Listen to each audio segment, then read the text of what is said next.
Hello friends, welcome to my YouTube channel GS classes में आपका स्वागत है। फ्रेंड्स, आज के हम अपने इस वीडियो में संगम काल से संबंधित सभी महत्वपूर्ण प्रश्नों को कवर करेंगे जो परीक्षा की दृष्टि से महत्वपूर्ण होंगे। फ्रेंड्स, इसके पहले के वीडियो में हमने क्रमबद्ध रूप से उत्तर भारत के इतिहास को पढ़ा तथा उसी क्रम में आज दक्षिण भारत के इतिहास को आरंभ करेंगे। फ्रेंड्स, इस काल को पढ़ने से पहले हम इसका एक ओवरव्यू देख लेते हैं। दोस्तों, प्राचीन भारतीय इतिहास के क्रम में दक्षिण भारत का अपना एक अलग महत्व है। दक्षिण भारत को पढ़ने से पहले हम कुछ बातों को जान लेते हैं। जिस तरह हमने उत्तर भारत के इतिहास में मौर्य वंश, गुप्त वंश तथा वर्धन वंश के बारे में जाना, तो उसी प्रकार दक्षिण भारत में कई छोटे छोटे राजवंशों का उदय होता रहा। दक्षिण भारत के इतिहास को दो खंडों में विभाजित किया जा सकता है। एक समय जब उत्तर भारत में मौर्य वंश और अन्य वंशों का दौर चल रहा था, तो उसी समय दक्षिण भारत में संगम युग का दौर चल रहा था। और दूसरा वह दौर था जब भारत के उत्तरी भाग में गुप्त वंश व वर्धन वंश का दौर था। तो उस समय दक्षिण भारत में पल्लव वंश, चालुक्य वंश तथा राष्ट्रकूट आदि राजवंशों को देखने को मिलता है। तो आज हम अपने इस वीडियो में दक्षिण भारत के इतिहास को क्रम से पढ़ेंगे। तो चलिए स्टार्ट करते हैं आज के फर्स्ट क्वेश्चन से। हमारा आज का फर्स्ट क्वेश्चन है, संगम वंश का शासन कब से कब तक माना जाता है? तो यह 100 ईस्वी से लेकर 300 ईस्वी तक। संगम वंश का शासनकाल 100 ईस्वी से लेकर 300 ईस्वी तक माना जाता है। हमारा आज का सेकंड क्वेश्चन है, संगम साहित्य में कितने राजवंशों का उल्लेख मिलता है? संगम साहित्य में कितने राजवंशों का उल्लेख मिलता है? तो यहाँ 3 राजवंशों का उल्लेख मिलता है। कौन कौन से? चोल राजवंश, चेर राजवंश एवं पांड्य राजवंश। अर्थात संगम साहित्य में कुल 3 राजवंशों का उल्लेख मिलता है, चोल राजवंश, चेर राजवंश एवं पांड्य राजवंश। हमारा नेक्स्ट क्वेश्चन है, संगम युग का संबंध कहाँ के इतिहास से था? तो यह तमिलनाडु के इतिहास से था। कहाँ के इतिहास से? तमिलनाडु के इतिहास से। संगम युग का संबंध तमिलनाडु के इतिहास से था। हमारा आज का नेक्स्ट क्वेश्चन है, कौन सा बंदरगाह पश्चिमी तट पर स्थित था? तो यह तोंडी और मुसरी बंदरगाह। कौन सा? तोंडी और मुसरी बंदरगाह। यानी तोंडी और मुसरी बंदरगाह पश्चिमी तट पर स्थित था। हमारा आज का नेक्स्ट क्वेश्चन है, किस ग्रंथ को तमिल ग्रंथ का बाइबिल कहा जाता है? किस ग्रंथ को तमिल ग्रंथ का बाइबिल कहा जाता है? तो कुरल ग्रंथ को। कौन से ग्रंथ को? कुरल ग्रंथ को। यानी कुरल ग्रंथ को तमिल ग्रंथ का बाइबिल कहा जाता है। हमारा आज का नेक्स्ट क्वेश्चन है,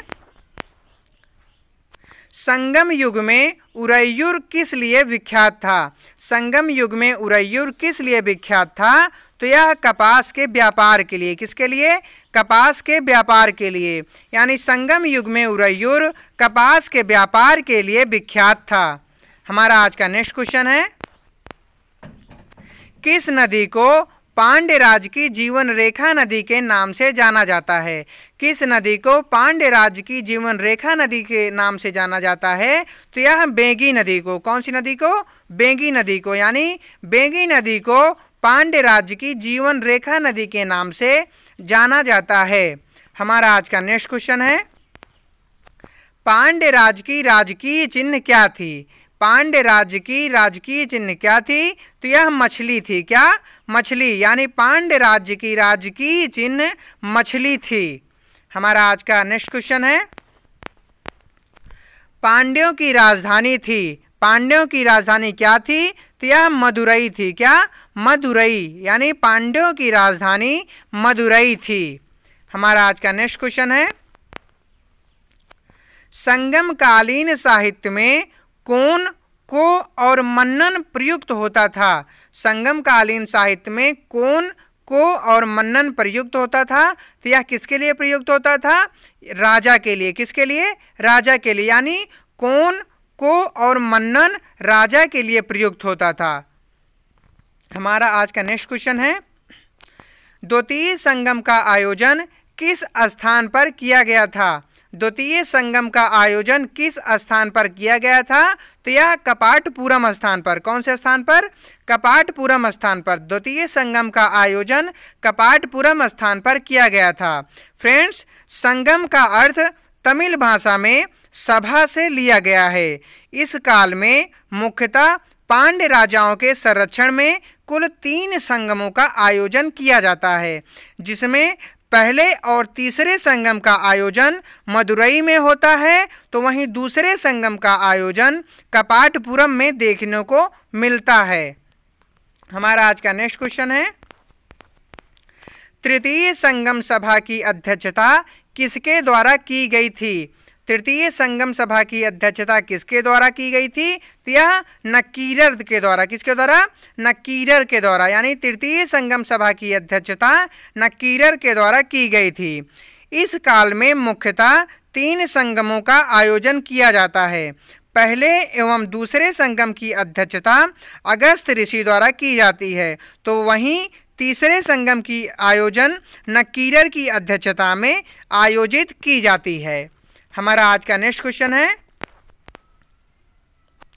तमिल व्याकरण के रूप में किस ग्रंथ को जाना जाता है? तमिल व्याकरण के रूप में किस ग्रंथ को जाना जाता है? तो वह तोलक्कापियम। कौन से ग्रंथ को? तोलक्कापियम। यानी तमिल व्याकरण के रूप में तोलक्कापियम ग्रंथ को जाना जाता है। हमारा आज का नेक्स्ट क्वेश्चन है, किस संगम वंश द्वारा समुद्र पूजा प्रारंभ की गई थी? किस संगम वंश द्वारा समुद्र पूजा प्रारंभ की गई थी? तो यह पांड्य वंश के द्वारा। किसके द्वारा? पांड्य वंश के द्वारा। हमारा आज का नेक्स्ट क्वेश्चन है, किस वंश का शासन मुख्यतः स्त्रियों द्वारा चलाया जाता था? किस वंश का शासन मुख्यतः स्त्रियों द्वारा चलाया जाता था? तो यह पांड्य वंश। कौन सा वंश? पांड्य वंश। यानी पांड्य वंश का शासन मुख्यतः स्त्रियों द्वारा चलाया जाता था। हमारा आज का नेक्स्ट क्वेश्चन है, कौन सा संगम कालीन राज्य मोतियों के लिए प्रसिद्ध था? कौन सा संगम कालीन राज्य मोतियों के लिए प्रसिद्ध था? तो यह पांड्य राज्य। कौन सा राज्य? पांड्य राज्य। यानी पांड्य राज्य मोतियों के लिए प्रसिद्ध था। हमारा आज का नेक्स्ट क्वेश्चन है, मणिमेखलय की रचनाकार कौन है? मणिमेखलय की रचनाकार कौन है? तो शीतलय सत्तानार। कौन? शीतलय सत्नार। शीतलय सत्नार मणिमेखलय के रचनाकार हैं। हमारा आज का नेक्स्ट क्वेश्चन है, संगम काल में सर्वोच्च न्यायालय को कहा जाता था? तो क्या कहा जाता था? मनरम। क्या? मनरम। यानी संगम काल में सर्वोच्च न्यायालय को मनरम कहा जाता था। हमारा आज का अगला प्रश्न है,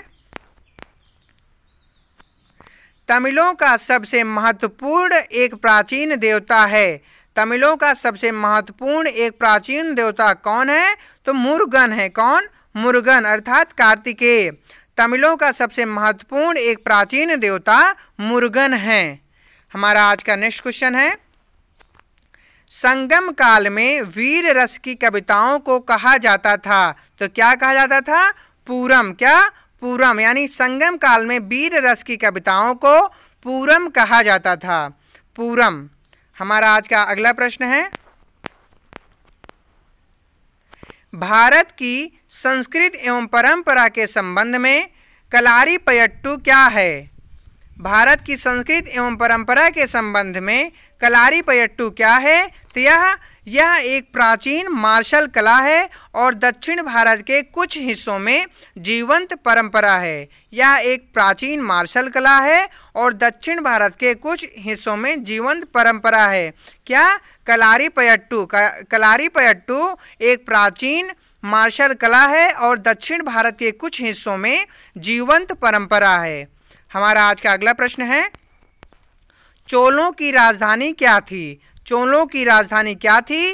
तंजौर। क्या थी? तंजौर। यानी चोलों की राजधानी तंजौर थी।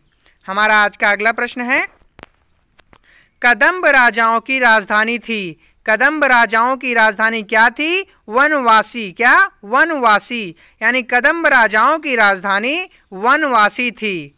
हमारा आज का अगला प्रश्न है, मीनाक्षी मंदिर स्थित है, तो यह कहाँ स्थित है? मदुरई में। मीनाक्षी मंदिर मदुरई में स्थित है। कहाँ पे? मदुरई में। हमारा आज का अगला प्रश्न है, किस चेर शासकों को हाथी की आंख वाला शासक कहा जाता था? किस चेर शासकों को हाथी की आंख वाला शासक कहा जाता था? तो वह से को, किसको? से को, यानी से शासक को हाथी की आंख वाला शासक कहा जाता था। हमारा आज का अगला प्रश्न है, स्त्री पूजा का प्रारंभ किस संगम शासक द्वारा किया जाता है? स्त्री पूजा का प्रारंभ किस संगम शासक द्वारा किया जाता है? तो यह चेर शासक सेनगुट्टुवन द्वारा। किसको? चेर शासक सेनगुट्टुवन द्वारा स्त्री पूजा का प्रारंभ किया जाता है। हमारा आज का अगला प्रश्न है, दक्षिण भारत से चीन में दूध भेजने का श्रेय किस भारतीय शासक को जाता है? दक्षिण भारत से चीन में दूध भेजने का श्रेय किस भारतीय शासक को जाता है? तो यह चेन शासक सेनगुट्टुवन को। किसको? चेन शासक सेनगुट्टुवन को। हमारा आज का अगला प्रश्न है, किस संगमकालीन राजवंश के पास एक कुशल नौसेना थी? किस संगमकालीन राजवंश के पास एक कुशल नौसेना थी? तो यह चोल शासकों के पास। किसके पास?